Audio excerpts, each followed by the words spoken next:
Welcome, everyone, to our October Indivisible meeting. Yeah. Would you raise your hand if you're here for the first time tonight? All returnees, great. That's wonderful. Welcome back. We're so happy to have you here. However, we need new people, so make sure that when you go home tonight or when you over the next month that you talk to your neighbors and look at your phone book, look at your contacts and see, let's see, who's really upset with the way things are going right now, and that I can just invite them to come to this meeting where they can meet like-minded people and actually work on solutions. So that's my little push for new members, and we need all of you guys to stay engaged and keep coming. So it really, makes us feel good to see you all out there tonight. I'm not going to waste any more time. I'm going to move right to our guest speaker tonight, who need no introduction because they are from an organization that we all feel very strongly about and participated in all sorts of different capacities last year and the year before, and that's Voters Not Politicians. So I'm going to introduce to you Bob Parrish and Jennifer Edwards. Bob.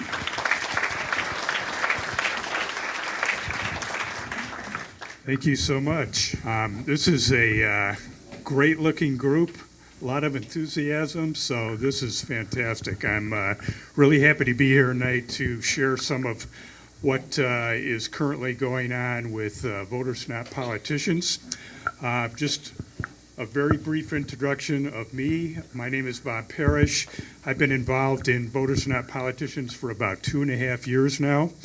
And the reason I got involved in VNP is because I have long felt, and I'm talking about at least a decade, if not more, that the way redistricting is done in the state of Michigan is one of the key reasons why government in Lansing does not work the way it should for the people of Michigan.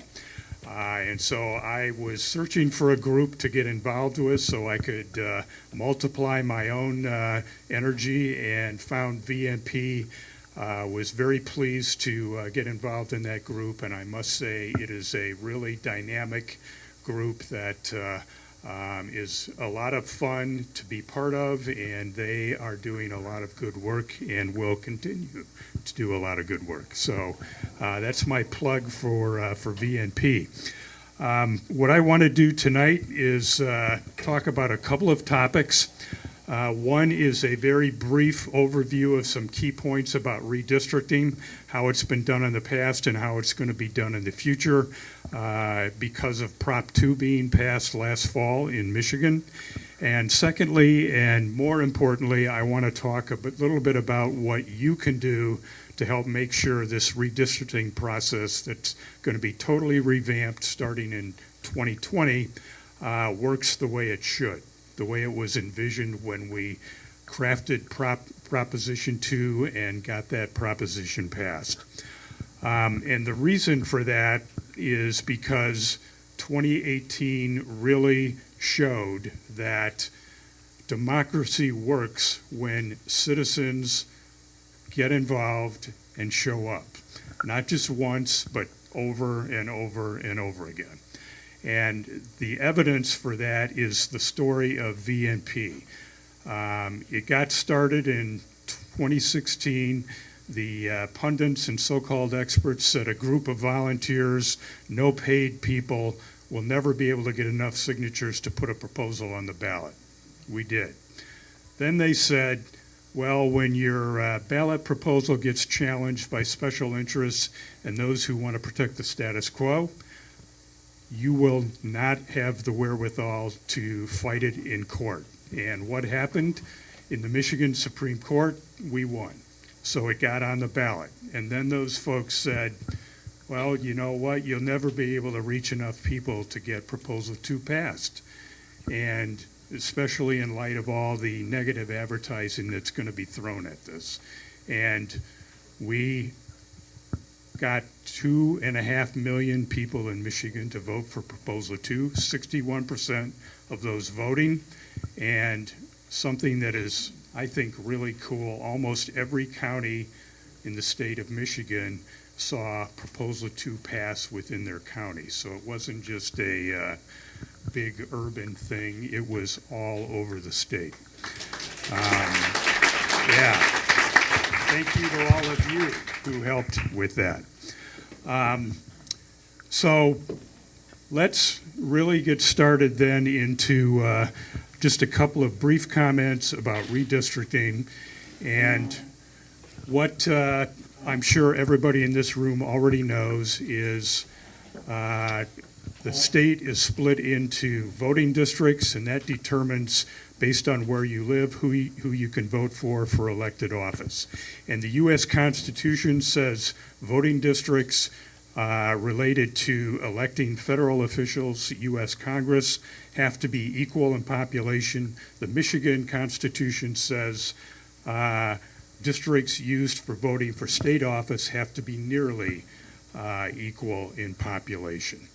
So what does that mean? That means, given the fact that over time people move, people die, people are born, those districts that used to be equal population over time are no longer equally populated across the state. Hence the need to redistrict or reallocate population among districts so that the equal population requirements continue to be met. And just one other point here, what we're talking about in terms of the redistricting process in Michigan is 3 sets of maps. One that divides the state into 14 congressional districts, one that divides the state into 38 Senate districts, and one that divides the state into 110 state House districts. And how do we do this? Well, the key backbone or the foundational element for redistricting is the U.S. Census. And that's where we get the count of how many people there are and exactly where they live. And then those data are used to redraw the maps to make sure that we have equal population. Couple of points about the census, because it's a really important part of everything that we're promoting over the next couple of years. Yes, it is used in the redistricting process, as I just said.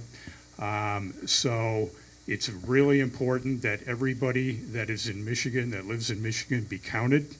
And hopefully that's on your collective radar to promote the census in every way you all can with neighbors, friends, family, and the like. Because the fact of the matter is, if people are not counted, that means the area in which they live is going to be underrepresented. And secondly, a lot of federal programs allocate federal dollars among the states based on census count. So if people are not counted in Michigan that live in Michigan, it's estimated that Michigan, for all of these programs, highways, K-12 education and the like, loses about $1,800 a year for every person that's not counted. So if you add that up to 100 people, 1,000 people, it quickly becomes a lot of money. So there are several reasons why it's so important to really make sure everybody participates in the census and gets counted. So the way this process worked in the past, they took the census data, and then the politicians in Lansing drew the lines to advantage themselves and their party so they could stay in power, voting cycle after voting cycle after voting cycle, and we turn up with a highly gerrymandered set of maps in Michigan, Michigan being recognized as one of the most gerrymandered states in the country. I'm not going to go through this, but the point here through some of these slides is you can draw the maps and manipulate the way the districts look like depending on where you put the lines and who's putting the lines and what their motivations are. So if in this example the purple party is drawing the lines, they can make this so that they are 6 districts to 1, even though there are 24 orange voters and 25 purple voters. If the orange voters are drawing the lines, they can do the exact opposite just based on where they put the lines. None of the houses moved, none of the voters moved. It's all a factor in terms of where you draw those lines and how you do it. So in the face of this, VMP in 2018, with the help of 2.5 million voters in Michigan, ended the way that process has traditionally worked. And starting next year in 2020, we will have a new process for redistricting in Michigan that's going to be more fair, impartial, transparent, and most importantly, led by citizens. What do we mean by that? This commission is going to be comprised of 13 individuals. The new constitutional language now related to this process calls for 4 members from each of the 2 major political parties at the time, 5 members who are not affiliated with either of those 2 major parties. So where we are now, that means this commission is going to be comprised of 4 Republicans, 4 Democrats, and 5 people not affiliated with either of those 2 parties. They're going to have to follow strict criteria in terms of how they draw the maps. A couple of those criteria translate into the very clear reality that gerrymandering is now unconstitutional in the state of Michigan. So that is something that we can all be very thankful for.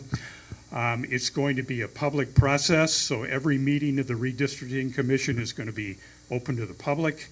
All the documents, all the information, the data they work with is going to be available to the public, and they are going to be required to have 2 sets of public hearings over the course of their process of drawing maps. That is distinct from the process that has worked historically, where nobody in the public had any way to find out what was going on, no way to provide any input at all. The maps were developed by the majority party in Lansing, and that's all there was to it. No opportunity for input, change, or anything. The commission is going to be able to hire experts, consultants, and staff to help it do the work. And one of the key points in the way this process has been designed is it forces consensus. In order for any of those 3 sets of maps to be approved, at least 7 out of the 13 commissioners have to approve a set of maps. And as part of those 7, at least 2 of them have to be a Republican, 2 of them have to be Democrats, and 2 of them have to be people not affiliated with either of those 2 parties. So there's no opportunity anymore for one party to railroad through a set of maps that another party doesn't agree with. So why go through this process? Well, I think we have a pretty solid, strong answer from California. California set up an independent redistricting commission in 2011, right after the 2010 census. So they are one 10-year cycle ahead of us in terms of how they do it in California.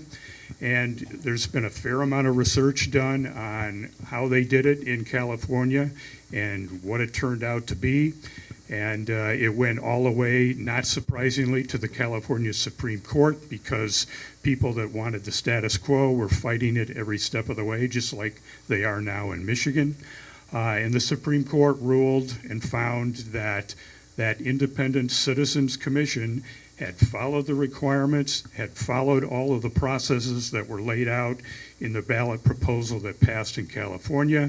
And in fact, the maps that they came up with and produced were fair maps. So all of the opposition was thrown out, and the maps that the independent commission developed still stand in the state of California, and they're getting ready to do it for the second time now after the 2020 census. We're doing it for the first time. What do commissioners need to do? What has to be your skill set, if you will? Well, it's not that arduous, I don't think, or that demanding in terms of what you have to know, what your experience needs to be, or anything like that. Number one, you need to be willing to essentially go on a listening tour around the state of Michigan, because that's pretty much the first order of business for the commission, is to hold a series of public hearings around the state and get input from local communities as to what they think is important in drawing the maps that define their voting districts locally. And so it's an ability to listen and absorb information. Secondly, willingness to learn from staff and experts that the commission is going to hire to advise the commission in doing some of the nitty-gritty work related to drawing the maps, using the software, and that kind of thing. A key point that is actually spelled out in the constitutional amendment is that the commissioners, all 13 of them, need to be able to work impartially and to work collegially and collaboratively with all of the other commissioners. So the expectation is that we're not going to have a bunch of factions within this 13-member commission, but they're all going to be committed to the mission of coming up with a fair set of maps for Michigan that's going to guide the voting process for the next 10 years. And then finally, they need to be able to go back to the public in Michigan through a second round of public hearings to explain to them the rationale for the maps that they're drafting and why the maps look like they do, receive feedback, be willing to make changes if changes are indicated, and that kind of thing. Who's eligible? Well, just about everybody in the state of Michigan is eligible if you are a registered voter to be on the commission. There are exceptions, and those exceptions, as many of you may know, are the basis for the lawsuits that now the Republican Party, several individual Republicans and others have brought against the seating of the 13-member commission next year. But in our view, those exceptions make total sense, because who's covered by the exceptions? It's the people that have the direct conflict of interest in terms of what those maps look like that used to gerrymander the maps or be influencing those who actually drew the maps. So more specifically, if in the last 6 years you've been a candidate for a partisan office or are an elected official in a partisan office capacity, you're now not eligible to be on the commission. Same goes if you are an officer or a member of the governing body of a political party, paid consultant or employee of a politician or a PAC, employee of the legislature, lobbyist, or employee of a lobbyist or a lobbyist organization, or if you are an immediate family member of any of those above types of people. And one point I also want to make clear is elected officials, lobbyists, and others are not precluded from participating in the process. They're welcome to show up at public hearings, to provide online commentary as much as they want. They just can't be a member of the commission for what we think is a pretty obvious, strong reason that we don't want people with that kind of conflict of interest on the commission, because then we'll end up right where we have been. Why should everybody in this room apply to become a commissioner? Well, number one, it is a really unique job opportunity, if you want to look at it that way, I think, because it gives you the chance to be a member of the first ever Independent Citizens Redistricting Commission in Michigan and to participate in drawing the first ungerrymandered maps in Michigan for a long, long time. And I think that's pretty cool in and of itself. But there are some other reasons that are a little bit more concrete. This is going to be close to a full-time position for particularly the early stages of the term of a commissioner. And in view of that, there is compensation that is required in the now constitutional language that says that commissioners have to be paid during their term at least 25% of the governor's salary. And that translates currently into about $40,000 a year. And another key element that I don't think is widely understood is that if you are employed, your employer has to hold your job for you while you serve your term as a commissioner. It's required that you be able to go back to that job after your commissioner term has ended. So you don't have to make that decision about, do I want to give up my career to be a commissioner for a few years, which I think, again, is a real plus the way this was developed. Some of you may be thinking, well, I'm not a statistician, I'm not a demographer, I am not a whiz at computer software, and especially mapping software on computers and how to draw maps and lines and all of that kind of thing. Well, the fact of the matter is that's not a requirement at all. Quoting from one of the California commissioners, everybody brings something to the commission, no matter their background, their knowledge of redistricting. So the idea is average citizens can do this work. It's required that the budget of the Secretary of State include funding for the commission, so the commission can hire staff, they can hire consultants and experts that have the nitty-gritty knowledge to be able to help the commissioners actually do the map drawing process. The key is that commissioners bring the ability to apply the criteria to the process and to do it in a fair way, because they don't have that conflict of interest that the politicians do.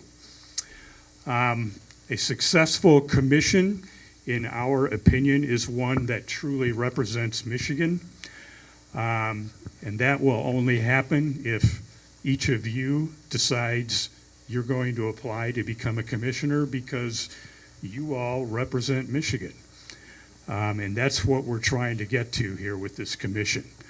It is a fact that one step in the process of selecting commissioners is going to be the pool of applicants being winnowed down to 200 individuals in a pool. And the constitutional language, again, from Prop 2, requires that those 200 individuals as a group reflect the demographic and geographic profile of the state of Michigan. And a statistician will tell you that that is a very daunting task, but the way to make it a lot easier is if there is a large applicant pool in the first place. So that's what we are trying to promote, is as many people as possible applying to become a commissioner, so that we are more likely than not to have that cross-section of Michigan geographically and demographically in that final pool, which will increase the probability that the 13 commissioners themselves will reflect the state of Michigan. So what's the timeline for the near term in all of this? Well, the applications to become a commissioner are probably going to be available before January 1 of 2020. We're thinking sometime late in 2019, but regardless, the application process has to be open by January 1 of 2020, and it closes on June 1 of 2020, regardless of when it starts. So there's at least a 5-month window for people to do their research, talk amongst themselves, and decide whether or not they actually want to pull the trigger and fill out an application. In 2020, the selection process starts in June and runs about 3 months, and then the 13-member commission will be seated in mid-October of 2020 next year, and will begin their work through some intensive training activities and starting that listening tour that I mentioned a few minutes ago. It's expected that the census data from the 2020 census will become available probably in February of 2021. And that will be the start of the real intensive activity on the part of the commission to begin doing the really finite research and actually starting to draw maps and that kind of thing, with the requirement that maps be approved by the commission by November 1 of 2021. And that leads, of course, to 2022 primary and general elections being the first elections that are not gerrymandered in Michigan in a long, long time. That's something we can applaud, I think.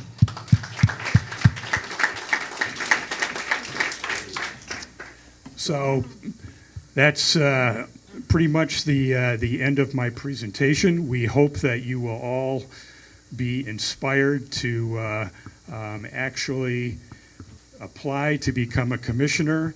We have a lot of information on the Voters Not Politicians website.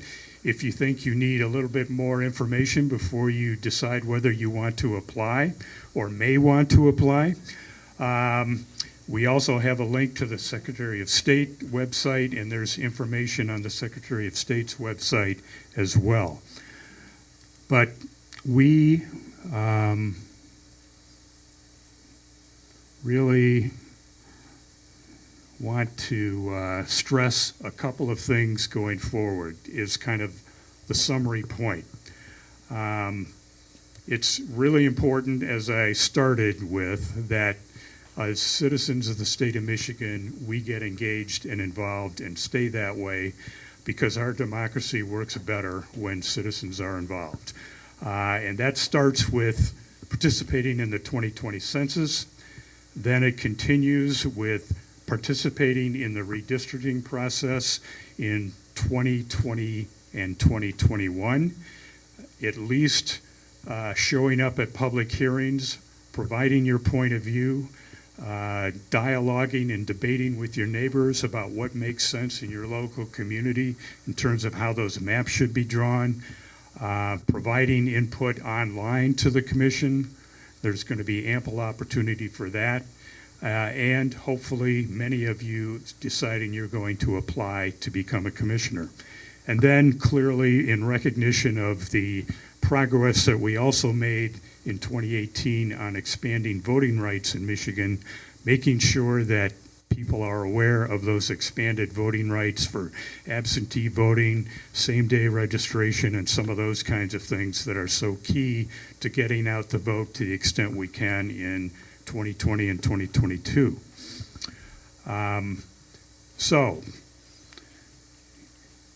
all political powers inherent in the people, Article 1, Section 1 of the Michigan Constitution. Those are some ways that we can actually get involved and use that political power that we have.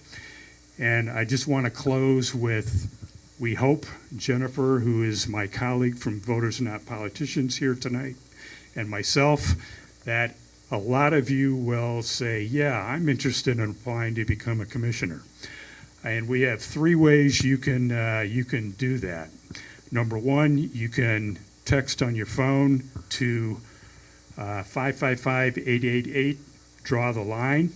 There's a short form that you need to fill out that's got name, address, and that kind of thing. You can also go to the votersnotpoliticians.com/drawtheline page on VNP's website, fill out the same form, or you can do it right here, right now, tonight. Jennifer has cards that if you will fill those out, we will get those cards and the information from you on those cards into VNP's database. And you might say, why is VNP doing this? Well, the fact of the matter is that we have set a goal to generate 10,000 interested Michiganders in saying, yes, I want to apply to become a commissioner, because that's the kind of pool we think we need, in addition to whatever the Secretary of State does, to make sure we have as large a pool as possible that is going to translate into a commission that is truly representative of Michigan. So with that, anybody that wants a card, hold up your hand, and if you have questions, I will try to answer those too. Yes, sir. Bob, when the pool is collected, who's actually going to make the determination of the commissioners, the 13 commissioners out of this pool? The Secretary of State is in charge of administering the process. The Secretary has no ability to pick and choose because it has to be random. That's the way the process has been designed to work. So getting from hopefully tens of thousands of applicants to that pool of 200 is going to be a random selection process. Then from that pool of 200, each of the legislative leaders, House, Senate, majority, minority party, each has the ability to strike 5 people from that pool of 200, kind of like jury selection. And then from the 180 that is left, it is a purely random draw as to who the 13 are. The Secretary does that, but it's drawing cards out of a hat. It's not saying, oh, I want Joe Smith to be on, so I'm going to pick him. Yes, sir. I don't think you referenced this at the beginning, but I know I had been reading that the party of the legislature that's in power currently in Lansing has voted not to fund this process. Is there any truth to that, or is there any update on that? The legislature's budget did short the budget for the commission. The budget that they sent to the governor. The governor's budget fully funded the independent commission through the Secretary of State's budget, which is the way it was supposed to work. Yes, the legislature, I think it was about, I'm not totally sure of the numbers, but it's a little over 3 million as to what should have been, compared to what should have been a $4.6 million allocation to fully fund the commission's work. I don't know this for a fact, but I assume that part of the moving dollars around that the governor has done within departments that we've heard about will cover that shortfall for the commission. But I'm not totally sure of that.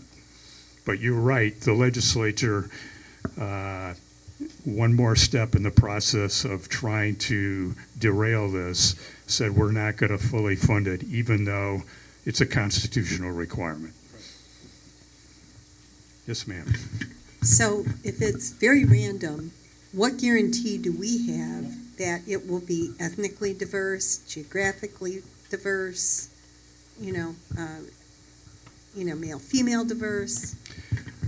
The guarantee is the process of getting from tens of thousands to that pool of 200 requires the use of statistical weighting methods so that that 200 pool reflects the demographics and geographics of the state of Michigan population. And then to go from 200 to 13, the assumption is if that's a totally random draw, that's probably going to also reflect the Michigan population. I mean, it's possible that there may be some anomalies there, but the thinking was the requirement that it has to be totally random so nobody can intervene and try to fix the process as to who gets to be a commissioner overrides that relatively small probability that the 13 would turn out to all be, old white men from Oakland County, which is me. I think it's highly unlikely that it's going to turn out that way. Yeah. How about the vetting process? How are we going to ensure that those people have not been politicians, are not immediate family? I could see that. Yeah. Holy moly. The Secretary of State is going to be charged with making sure to do that kind of research and vetting so that every applicant is qualified and not disqualified. That job is on the Secretary. Other questions? Well, here's a tangential one. Sure. So we think we have 14 congressional seats in the state. I don't know if we've lost a considerable amount of population, if we're going to lose one, or is there any projection on that? I have heard some speculation that we may lose another one this time around. Yeah. Hopefully that's not true, but it's certainly possible, which will make the map drawing process even more challenging and more beneficial that we're going to have an independent commission and not the politicians doing it this time around. Yes, ma'am. Is there anything in the courts right now challenging this process? I understand that's why it's not going to be ready for the 2020 election. Is there anything we should be aware of? Is it going to be challenged yet again? Yes, it has been challenged. There are, I think, 2 suits at this point in time that have been brought by those who are trying to protect the status quo. We are highly confident that, and that means VNP and some very, very capable attorneys that we have brought into this process, that the other side is not going to win. As I mentioned earlier, the Supreme Court in Michigan already voted in favor of the constitutionality of the amendment or the ballot proposal. That proposal was translated into the Constitution. The point that they are arguing that it violates their First Amendment rights to be excluded from being a commissioner, we think has no standing. That's a really, really weak argument in the view of a lot of attorneys that are looking at this and helping us with defend the commission against the suits. Yes. Do you know anything about how we would get involved in the census taking process? Not directly. I might suggest starting with your township or city clerk. That might be one way to get a little bit of guidance. All right. Thank you all very much. I